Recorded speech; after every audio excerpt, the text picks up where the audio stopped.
अच्छा बुखारी साहब, अब जिस तरह से आप ग्रुप बंदी की भी बात कर रहे थे, पाकिस्तान तहरीक इंसाफ में पहले एक पार्टी के अंदर ग्रुप बंदी थी, अब बहनें बीवी ये भी इन्वॉल्व हो गई हैं, तो मजीद ग्रुप बंदी सामने नज़र आ रही है। अब कितने एहतजाज पहले किए, आपने जलसे जुलूस किए जो बहुत बुरी तरह नाकाम हुए, अब एक फ़ाइनल कार्ड जिसको कहा जा रहा है कि अब ये तहरीक जो है सिविल नाफरमानी की वो शुरू की जाएगी, और वो भी कोई पता नहीं है कि वो किस तरह से आगे बढ़ती है। बुखारी साहब, अब 9 मई और 26 नवंबर की हम बात भी कर रहे थे कि सब अलग अलग फिगर बता रहे हैं कि हमारे इतने लोग गुमशुदा हैं, इतने लोग हलाक हो गए हैं।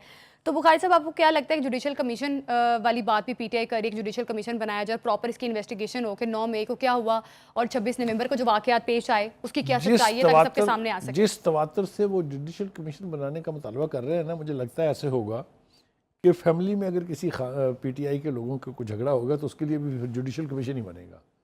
मतलब कहने का ये है कि जो हकायक जुडिशल कमीशन वहाँ बनता है जहाँ फैक्ट फाइंडिंग करनी हो, हाँ, जहाँ शवाहद ना हो, जहाँ सबूत ना हो।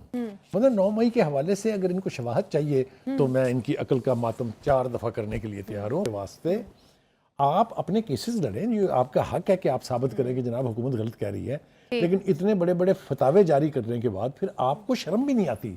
सबसे बड़ी जो हैरानकुन बात है वो ये है, देखिए जैसा मैंने कहा, जिस पार्टी इसलिए बानी पीटीआई के पास इस वक्त जो मोस्ट इम्पॉर्टेंट काम करने का है, चाहे वो बाई वर्चुअल तरीके से करें, चाहे वो अपने ज़ाती हवालों से पैगाम दे के करें, वो है पार्टी के अंदर धड़ेबंदी को ख़त्म करना।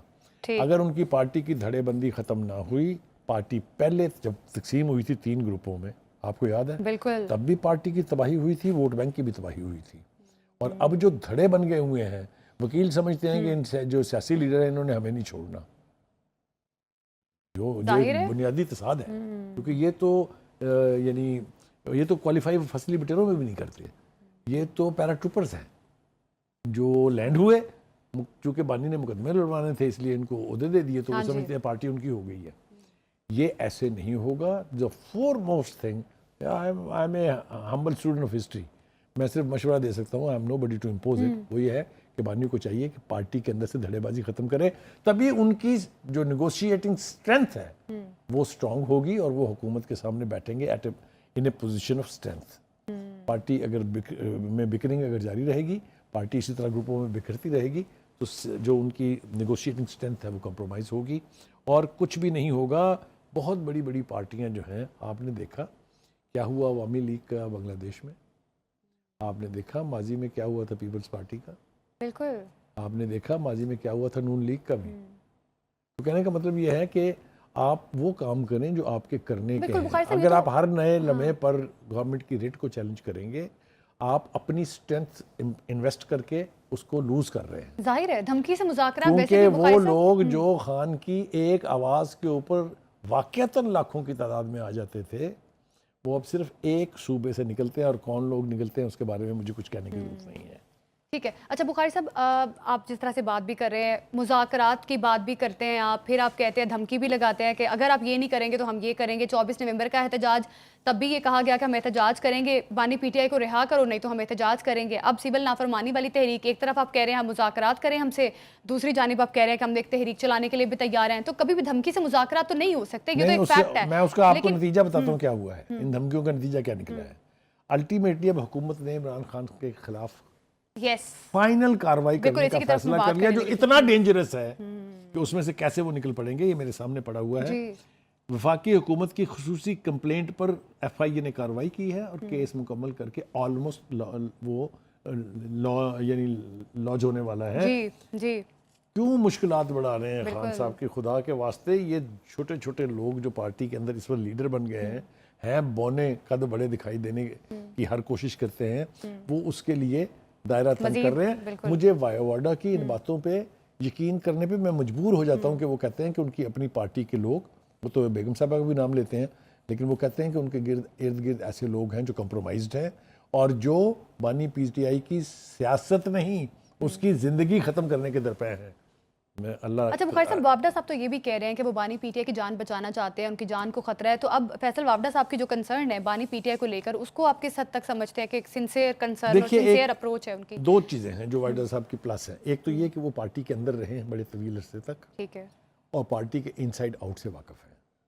वो टेम्परामेंट जानते हैं बानी पीटीआई का क्या है, क्या वो कह सकते हैं, क्या वो नहीं कह सकते। दूसरी बात यह है कि उनके एस्टैब्लिशमेंट से बड़े डीप रूटेड, बड़े स्ट्रॉन्ग ताल्लुकात हैं। जी, तो वोडा is not one individual now, अच्छा, he is a man with lot of information and with lot of backing and support. तो मैं उनको उनकी कही हुई बात को फेंकने के लिए इसलिए तैयार नहीं हूं कि पिछले 4-5 महीनों में उन्होंने जो कहा वो वैसे ही हुआ है। उन्होंने कहा था ना कि ये मार पड़ेगी इनको इस्लामाबाद में, जी, उनको पड़ा था ना, उसने कहा था ना कि ये भाग जाएंगे। जो जो बात उसने कही थी 24 नवंबर वाली, एक एक बात पूरी हुई है। तो मतलब कहने का ये कि we should take Voda seriously, अच्छा। बिकॉज उसके पास स्ट्रेंथ भी है और उसके पास इंफॉर्मेशन भी है। तो बानी पीटीआई की जान को खतरा किससे है, किस तरफ वो इशारा उसने कर तो रहे हैं? नाम ले बहनों लिया, से, उसने कहा बीवी, एक तो पार्टी बीवी के से? वो लोग जो कंप्रोमाइज्ड हैं, और दूसरा जो सबसे बड़ा कल्प्रिट है वो उनके नज़दीक, मैं इसको बिल्कुल भी सब यानी क्या कहते हैं सब्सटेंशिएट नहीं कर रहा हूँ, उनके नज़दीक उनकी बेगम साहबा है। अच्छा बुखारी साहब, हम एहतजाज की बात कर रहे थे, 24 नवंबर का जो एहतजाज था, बुशरा बीबी जो दावा कर रही हैं कि वो आखिर तक वहाँ पर मौजूद थी, और इस बारे में आपके पास क्या इन्फॉर्मेशन है बुखारी साहब? क्या बुशरा बीबी वाकई वहाँ पर एंड तक मौजूद रही हैं, या ये भी वही मनगढ़ंत कहानियाँ जो सामने आ रही हैं? नहीं नहीं, ये भी उसी का एक हिस्सा है। देखिए, मैंने जैसा कहा हर चीज़ वीडियो पर मौजूद है। उनका जो वहाँ से फरार है वो सब कुछ जो है वो अपनी जगह वीडियो के ऊपर मौजूद है, इसलिए इसके ऊपर हम ज़्यादा बात ना करें तो बेहतर है। ठीक है।